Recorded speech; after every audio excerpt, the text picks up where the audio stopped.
For sure. Ok, vous connaissez sûrement cette phrase. Aujourd'hui, je vais vous donner les 3 compétences indispensables pour moi en 2026. La première compétence, ça va être l'anglais. L'anglais, c'est un indispensable. Ça fait des années, moi, je galère en anglais. Et pourtant, là, ça fait 1 an que je suis en train de faire Duolingo. Et effectivement, je parle pas couramment anglais. Par contre, j'ai un meilleur vocabulaire et je connais 2 fois plus de mots. Et ça, c'est quelque chose d'incroyable. Donc, moi, je vous conseille de vous y mettre. Effectivement, Duolingo, peut-être ce n'est pas la meilleure solution. C'est peut-être de voyager dans un autre pays pour apprendre. Mais moi, je kiffe comme ça. Tous les matins, j'ai ma petite routine, mon petit Duolingo, pop, pop, pop, pop. J'ai mes points, c'est un peu jeux vidéo et tout ça, je kiffe bien. Aussi l'anglais, pourquoi je le fais, c'est on a une longueur d'avance avec l'anglais. Quand tu sais parler anglais, ben je sais pas ce livre ou d'autres livres, je peux le lire en anglais. Bon, je comprends la moitié du livre. En gros, je comprends l'idée générale. Il y a des formations, il y a des nouveaux business qui sont en anglais. Des fois, les States, ils ont beaucoup d'avance, donc il vaut mieux prendre les informations directement aux States. Et ça, c'est quelque chose d'important dans quasiment tous les domaines. L'autre point, niveau amusement, distraction. Pour tes voyages, généralement, il y a toujours quelqu'un, tu vas tomber, qui parle anglais. Donc ça, c'est un bon point. Donc si tu as déjà les bases en anglais comme moi, for sure, eh ben, tu peux te débrouiller, dire hello, how are you, what's your name, something like that, you know. I can continue the video in English, but I don't know if you can speak English like me, if you can understand me with my French accent, you know. Voilà, vous voyez, ça enchaîne. Même si c'est pété comme Macron, mais ça enchaîne, tu vois. On dirait que je sais parler anglais. Donc ça, c'était pour les voyages, mais aussi pour regarder tes séries. Si t'es un gars, tu aimes regarder les trucs quand ils sortent, bah, tu peux regarder directement en anglais avec des sous-titres en anglais déjà. Donc c'est pas mal, ou même sans sous-titres, tu peux te débrouiller, quoi. Même si maintenant ça a bien évolué, il y a les distracts. Même si maintenant ça a bien évolué, il y a les sous-titres directement ou les traductions automatiques qui se font. Donc en résumé, l'anglais c'est bien, l'anglais c'est quelque chose à apprendre et l'anglais c'est quelque chose qui va t'empêcher d'être limité. La deuxième compétence, c'est l'IA, j'en ai déjà parlé, tout le monde en parle, tout le monde commence à l'utiliser, mais il y a un hic. Parce que l'IA, ça rend bête. Même moi, certaines fois, je pose des questions à l'IA parce que j'ai pas envie de chercher, j'ai pas envie de réfléchir. Sauf que notre cerveau fonctionne d'une façon où on fait des efforts pour chercher une solution, qu'on a les solutions, on est content et ça nous motive à devenir de plus intelligent, de plus en plus intelligent, et il y a une partie du cerveau qui fonctionne mieux comme ça. Avec l'IA, on a directement des réponses. On a des réponses, on a des réponses, mais ça donne pas le trajet de réflexion. Donc des fois, lorsqu'on fait une recherche avec l'IA, c'est bien de comprendre comment elle a fait pour trouver cette solution. Donc l'idée, c'est que l'IA nous fait gagner du temps sur des trucs très bêtes. Est-ce que ça c'est ouvert? Est-ce que ça c'est comme ci et tout ça? Mais quand on fait des recherches un peu plus approfondies sur des questions importantes et tout ça, il est quand même important de savoir comment l'IA réfléchit pour trouver ça. Donc lui dire, tu peux m'expliquer comment tu as fait pour trouver ça et me détailler comment tu as fait pour trouver ça. Comme ça, si un jour tu as un problème ou si un jour tu as une galère, tu vas comprendre sa méthodologie de réflexion. J'ai pas d'exemple en tête, mais ce que tu dois retenir, c'est que l'IA doit t'aider à être plus intelligent. Il ne doit pas t'aider à devenir plus bête sans réfléchir. La troisième compétence, et la dernière du coup, c'est la discipline. Personne n'en parle vraiment, mais tout le monde en a besoin. Maintenant, on est de moins en moins discipliné parce que tout est réduit pour prendre notre temps. Lorsqu'on réfléchit, on a Netflix qui veut notre temps, on a les réseaux qui veulent notre temps, on a tout qui veut prendre notre temps, parce que notre temps, ça vaut de l'argent. Le peu d'argent qu'on gagne, on va toujours le mettre quelque part. Si Netflix peut prendre notre temps, si les pubs peuvent prendre notre temps et tout ça, eh ben ils vont le prendre. Et du coup, là, faut faire une discipline en soi. Faut savoir, faut se déconnecter un minimum de temps par jour sur son téléphone, sur son ordi, et être avec soi-même déjà dans un premier temps, et commencer à être discipliné, avoir des routines qui font que nous sommes des humains et pas que des consommateurs. L'autre point aussi, c'est que à l'époque, j'étais motivé. J'étais motivé, voilà. Mais ma motivation restait que 2 heures. Donc le matin, je me réveillais, j'écoutais une vidéo de motivation. Oui, fais ci, oui, fais ça, gna gna gna gna gna gna gna. J'étais boosté 2 heures. Après, j'étais KO. La motivation, elle était partie. Le soir, il n'y a plus de motivation, il n'y a rien.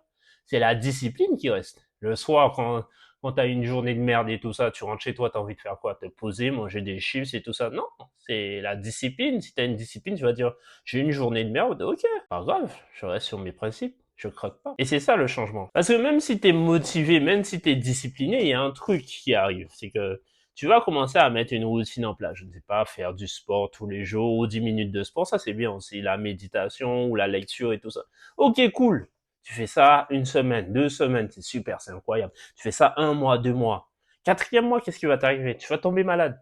Alors, elle est où ta routine matinale? Elle est où ta lecture? Ben rien. T'es malade, t'es cloué au lit, tu veux faire quoi? T'as plus la force, ça va rester un jour, deux, trois, quatre jours. Ta routine là, elle a disparu. Donc c'est pour ça qu'il faut mettre des choses en place, même s'il y a des coups durs, parce que dans la vie, il y aura toujours des coups durs. Sinon, on ne sera pas heureux, on ne sera pas triste.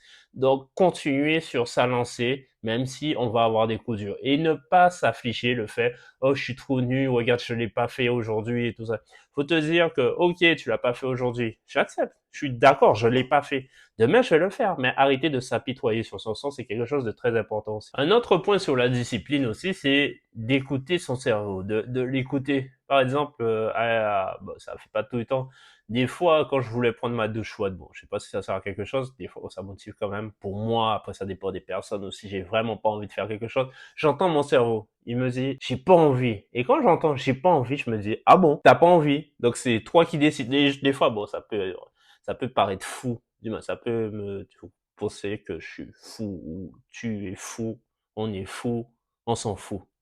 C'était bonne cette blague. Je la garde, je la garde. Et bref. Et du coup, là-dessus, tu vois, j'entends, j'ai pas envie de faire ça. Mon cerveau me le dit. Je dis, comment ça? C'est moi qui décide. On le fait quand même si t'as pas envie. Voilà. Et je fais des choses que j'ai vraiment pas envie de faire parce que je sais que c'est pour mon bien sur le long terme. Donc, la discipline, c'est une question de réflexion long terme.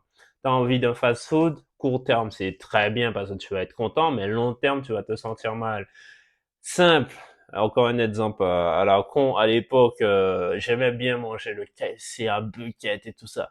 Sur le moment, c'était trop bon, j'étais trop content, mon ventre était rempli et tout ça. Mais le lendemain matin, tu sais très bien ce qui arrive. Et ça, c'est un exemple. Si tu as la discipline, tu sais très bien que tu vas pas manger ça parce que le lendemain matin, tu vas souffrir et même peut-être plus longtemps. Donc voilà pour la discipline. Un autre exemple encore mieux. Un autre exemple encore mieux. T'es dans une soirée, tu vois, et tu sais que tu vas boire. Mais tu sais que sur le moment tu bois, tu vois, t'es là, tu bois un verre, deux verres, trois verres et tout ça. Tu sais très bien comment ça va se finir le lendemain. Tu vas avoir mal à la tête.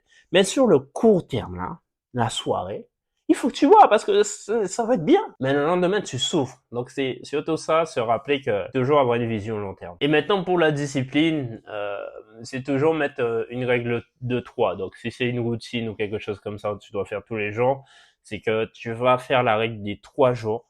3 jours, c'est un peu difficile le démarrage, que tu arrêtes de faire certaines mauvaises choses. 3 jours, ça va être compliqué. Mais tu passes la barre des 3 jours, après c'est 3 semaines. 3 semaines, ça commence à être ancré en toi.